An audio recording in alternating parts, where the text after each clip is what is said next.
Hello guys and welcome back to another FPL video. My name is FPL Meerkat and today I've got my Game Week 10 review and my Game Week 11 team selection for you guys.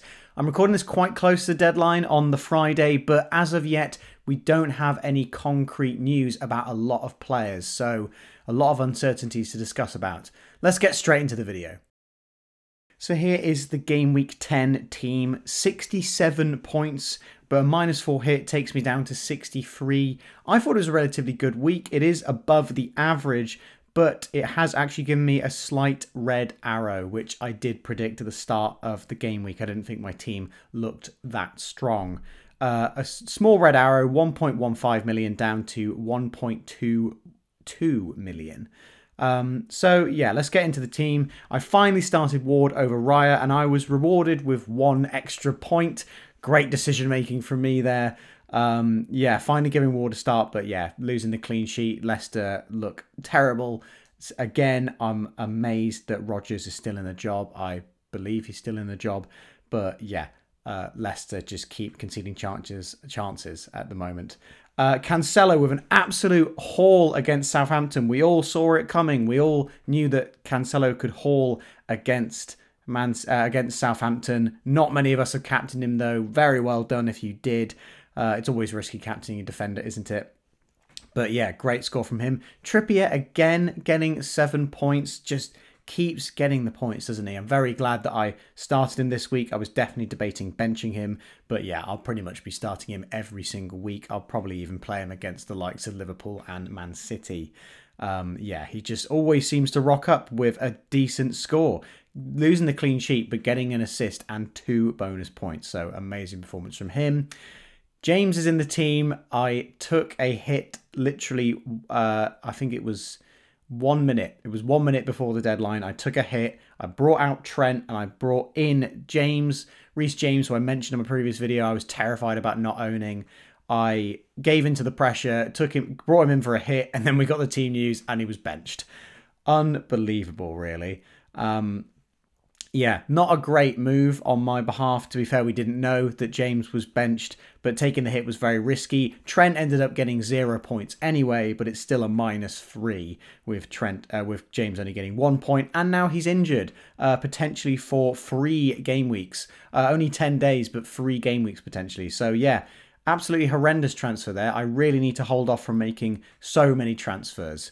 But yeah, I'm thinking about going risky again this week, but yeah, when will I learn? Dallo finally getting start in the team, 2 points from him. Man United, they looked like they were going to keep a clean sheet, but they just leaked 1 chance. A great goal from Iwobi, I believe it was.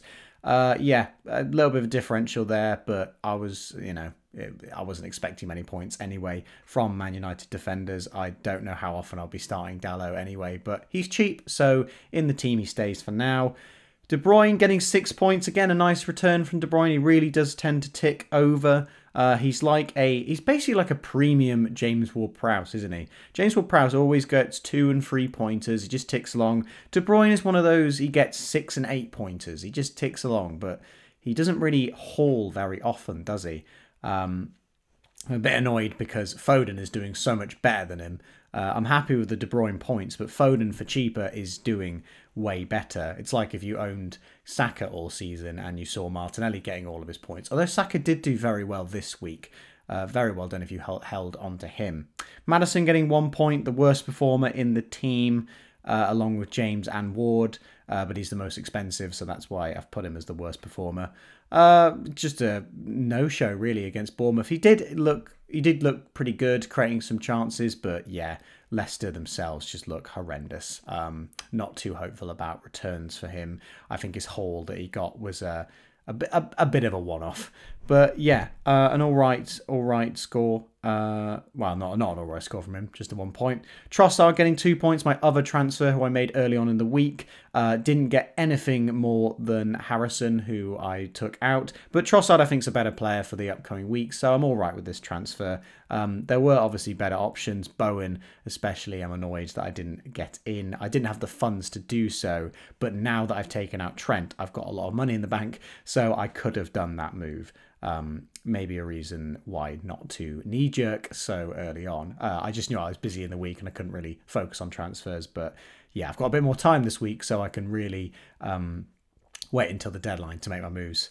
Martinelli getting 12 points.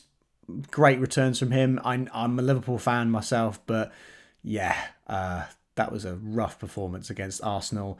I knew he was going to do well against Trent on that wing. I think we all did, to be honest. We were always going to start Martinelli, and he scored within a minute.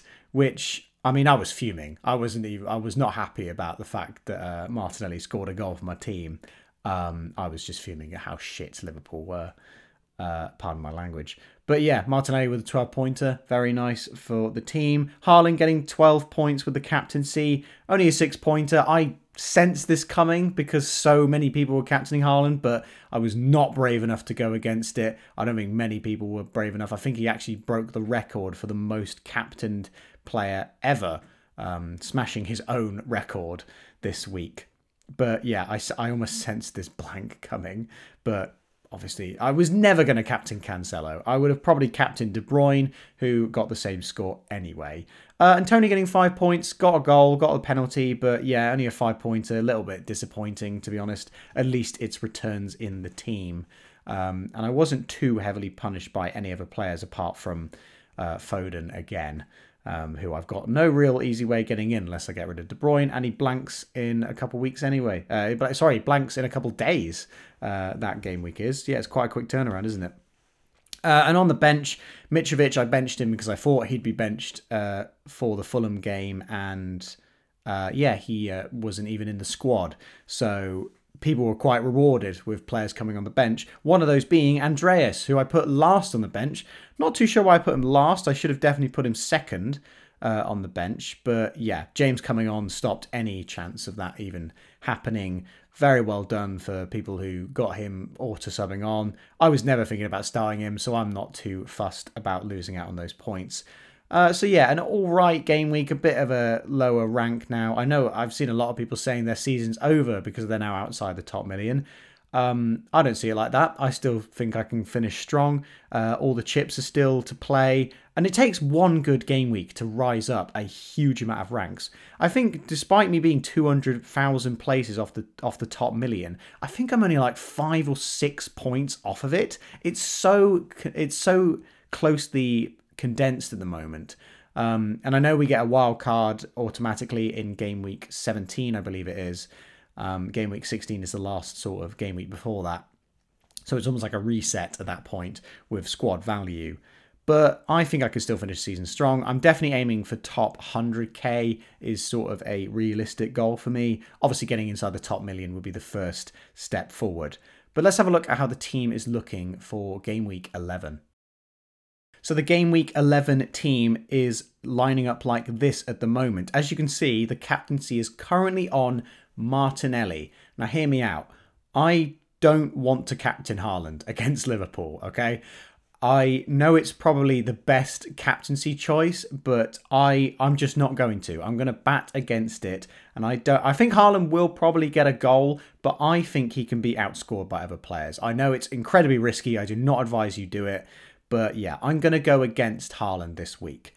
What the transfer I make, I have no idea what I'm going to do. I had no idea before the Champions League games, and now that they've all played, I have even more no idea. Salah came off the bench and scored a hat-trick. Is he now back? I was really liking the look of Son. He scored twice. Kane scored a penalty, but he also missed one. There is so many different choices this week, and we still don't have any clarification at the moment, of me recording this, on James and Mitrovic. So those will obviously heavily impact my decisions. But yeah, at the moment, I'm a little bit worried because if James and Mitrovic are out for next game week, I have 6 players missing, and Nico Williams also is a bit of a doubt in terms of his playing time. So what I think I'm going to do is transfer out one of the Man City players, because that's definitely someone who's blanking, and basically just buy my time for blank game week 12. People are very heavily advising against the free hit in the blank game week. I think it's fine because even though Man City and Arsenal are they're the only 2 teams blanking, if you can capitalize on getting the best players for that game week and keeping all your Man City and Arsenal assets for the brilliant fixture run they have afterwards, I think it's a good use of the free hit. I know people will say, save your free hit for the double game week, but you can set up your teams for the double game week anyway without a free hit. You can do transfers, and you're going to want to use your bench boosts and your triple captains in those weeks more often. It's probably more for the big blank game week that usually happens near the end of the year. But I think it's a good use of the free hit chip. If I'm honest, I'm not wanting to use the free hit chip in game week 12 myself. But yeah, this is how the team currently looks. Pretty much whoever I bring in will be my captain, whether it's Kane, Son, or Salah. Whoever I bring in will be my captain. I'm just basically deciding who. It's a close call. I think Spurs have definitely got the best fixture. I think Kane will probably get a goal. I just want to take a punt on Son because it just means getting rid of De Bruyne, who I'm going to get rid of anyway, to get Foden in game week 13. He's just providing far better value. So yeah, and also I wouldn't mind, Mitrovic. If Mitrovic is out, Andreas comes in. That's an easy swap there. Trossard and Tony playing each other isn't great, and also Dalot and Trippier playing each other. I think there's more likelihood that Trippier keeps the clean sheet than Dalot, hence why Trippier at the moment is in the team. But yeah, it's very close calls, and also Danny Ward I'm starting over Raya purely because I have Trossard in the team. I don't think Brentford will keep a clean sheet. They looked absolutely horrific last game week against Newcastle, and I'm just praying for a lot of saves, to be honest. I'm hoping that Leicester somehow keep Crystal Palace out, but I'm really not hopeful of a clean sheet this week. But I've got other fires to put out. At the moment, captaincy is on Martinelli. I just think it's a great fixture against Leeds. Everyone owns Martinelli, the same as Haaland. So if you think of it like that, any points from Martinelli are basically redundant, same as Haaland. So I'm basically batting the other way. I'm just predicting that Martinelli is going to outscore Haaland. That's the way I'm looking at it. That might be foolish. Haaland can get a hat-trick against Liverpool. I will be in absolute tears if that happens. But yeah, this is the risk I'm going to take. Going against Haaland, being brave, and I might end up with egg on my face, and I might have a load of comments laughing at me down below. But yeah, this is the risk I'm going to be taking at the moment. But let's have a look at the watch list to see who I might be bringing in. So here is the watch list, and well, at the moment, there is pretty much no defenders I like the look of at the moment, which is a absolute nightmare because I have an injury and I have defenders playing each other and I have defenders blanking. It's all over the shop. So the three defenders they're probably the bottom of the list. If I had to number all of these 1 to 9, they would probably be 7, 8, 9. But yeah, Anderson, they're 2.4% owned. I really like the Crystal Palace defence. They've got some great fixtures coming up. I think they'll hopefully keep some clean sheets in the near future. I don't think they'll keep as many as people think they will, but yeah, I like the look of the Crystal Palace defence, and I think Anderson is the best of the bunch. I know you can save a lot of money getting in Gay, but Anderson I think is better for bonus points. He's better for assist threat. I just think he's a much better spend of the money, as money doesn't really seem to be a massive problem at the moment for a lot of people because we don't have Trent or Salah in our teams. Pascal Struijk is there. Yeah, a Leeds defender. Never thought I'd see the day that a Leeds defender is on my watch list, but he looked good. He looked good in Leeds' last game. He was very attacking. He did get a goal. It was quite fortunate. Harrison was right there on the back post and he luckily missed it, and Struijk was there to score it. But he's looked attacking for a while. His underlying stats have been really good. He's very lowly owned and he's cheap. So I like him as a bit of a differential as Leeds' fixtures are going to get a bit better. Maybe not this week against Arsenal, but I do like him as a little bit of a spicy pick at that cheap defender price point. You know, that we can really have some fun with some different picks at that price. And Ashley Young, who was on the previous watch list, and he scored a goal. I can't believe it. A really differential pick that I had actually did well. I didn't have him though. and he's gone up 0.4% ownership. So a lot of people clearly like the look of him in that previous game. Got the fixture against Chelsea. I wouldn't be bringing him in this week, but yeah, I do like the look of him going forward after that Chelsea fixture. Midfielders, top of my watch list is Heung-min Son. He's just such a nice differential. I always enjoy owning Son. He's only scored in one game this whole year, but he looked really good in the midweek fixture in the Champions League. He looked great. I hope he's back to his firing form, and I think Spurs probably have the best fixture in terms of the popular picks. So yeah, if I bring him in, he'll be my captain essentially. I'm just weighing up if I want to make a different move. I think the move from De Bruyne to Son is a great pick. But yeah, Salah has really thrown a spanner in the works. Obviously, he's got Man City to this game week, but next game week he's got a fantastic fixture against West Ham. So yeah, I might just want to get him in instead, and obviously getting in Son would be a bit of a backwards move. I want to do that, so yeah, might have to hold off in that one. But yeah, Bowen as well on the watch list, doing incredibly well. Really wish I had him. I just didn't see the hype when people were bringing him in before, but now he scored all of his goals, and look at that. Everyone was right about the hype. And this Southampton fixture looks great for Bowen. I would actually consider captaining him if I owned him. It's a really good fixture against Southampton, and he's in such good form. He's on penalties. He was actually playing a striker in midweek as well. So yeah, he's just so attacking. He's a really good pick at the moment. I really wish I had him, but I don't think I've got any comfortable way of getting him in. And Zaha as well, a good option. I would put him below these two. I'd certainly prioritise getting Bowen over Zaha. It's funny because a lot of people were using Bowen and the likes of Foden as well as placeholders to get in Zaha, but Zaha's really not been overperforming them at all. He can really, he's a very explosive player, isn't he? He will either blank or he will do incredibly well. And he's always got that penalty threat as well to add to his game. But yeah, I still like him as a pick, which is why he's third on the midfielders there. Forwards, number 1, Daka. Really like the look of Daka. A very cheap alternative if you're looking to downgrade. If Mitrovic is out, I think he's a great pick. I think he's more nailed on than Vardy is at the moment, even though Vardy's price tag would make you think that he is the preferred choice. I think Daka is the number 1 pick in terms of the Leicester forwards at the moment. It's just a bit risky going for him because he can always be benched, but again, he's cheap. And yeah, the likes of Solanke are more, they're going to be more nailed on, so you're going to expect them to start all the time. But Bournemouth looked okay, more from the defensive standpoint rather than attacking. But yeah, I think Daka is a good differential pick. Darwin as well is a interesting one. A lot of people on a lot of people's radars, but not in a lot of people's teams. 5.5%, and I'd assume most of those are inactive accounts.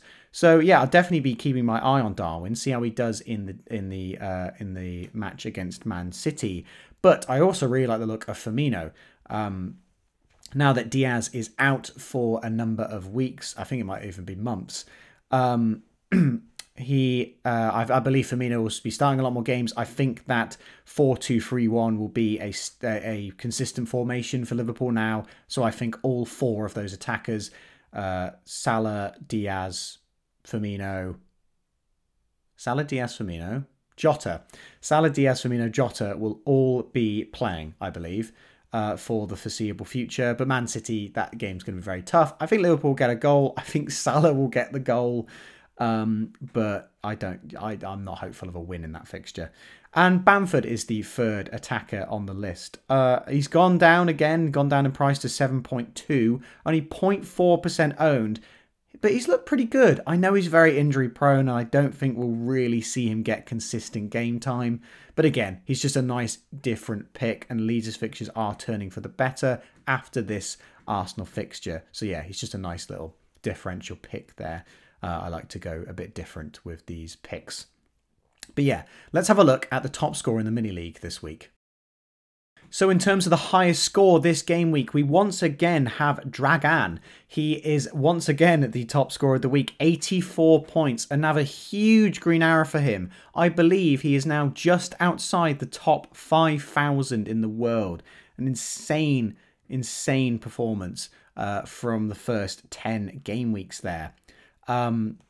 Game week rank just outside the top 100,000 as well. Another incredibly good game week. Went with the captaincy on Haaland, playing it safe like the rest of us, but also has Foden in the team as that little differential getting points. But look at that midfield points. Amazing. Martinelli 12, Foden 11, Bowen 7, Andreas 6 as well, getting Andreas off the bench.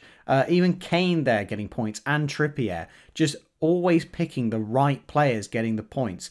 James getting a blank there, but again, there's not really many defenders getting a lot of points at the moment. And Maddison's still a good player to hold. A very strong team overall. Still got the double up on Newcastle defence as well. Will be interesting to see if they keep any clean sheets in the near future.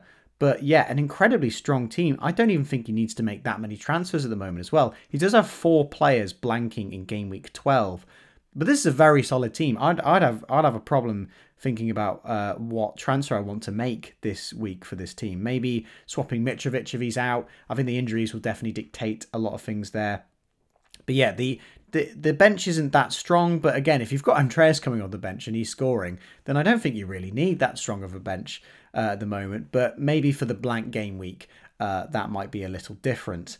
But yeah, very strong performance here. I think this is the 3rd week this team has been top of the mini league. Number 1 in the mini league as well. Top score of the week. No transfers made as well. So he's got 2 free transfers to use for this upcoming game week. So yeah, incredibly good performance there. So I hope you've enjoyed this video, guys. Please give it a like and subscribe if you've made it this far and you enjoy the content on this channel. Again, I'll try to get a video out for the next deadline. I'm quite busy though at the moment, especially on a Monday. So I might just have to rush something together on the Sunday to get it out for you guys. But yeah, an interesting game week coming up, especially with game week 12 on the horizon, and we all want Man City and Arsenal assets. They're the ones performing, but with the blank game week in mind, it's quite difficult to navigate it unless you use the free hit, but then you haven't got it for further on down the line. So let me know who you guys are captaining this week. I imagine most of you are captaining Haaland. I will be honest, it's probably the most sensible choice this week. You can be stress-free if you captain Haaland, because if Haaland does well, you do well. And if anyone else does well, anyone else in your team does well, then you get the points anyway. I'm going to be batting against the crowd this week, so wish me luck. I will post my team on my Twitter page at FPL Meerkat just before the deadline. It will be massively dictated by the press conferences, which are coming out in 2 hours of me recording this. They might have already happened by the time I get this video out. And that will certainly affect the transfers this week. I imagine that's quite similar for a lot of you. Mitrovic and James are very highly owned. But yeah, let me know who you guys are bringing in this week or thinking about bringing in your differential picks. And I'll see you in the next FPL video.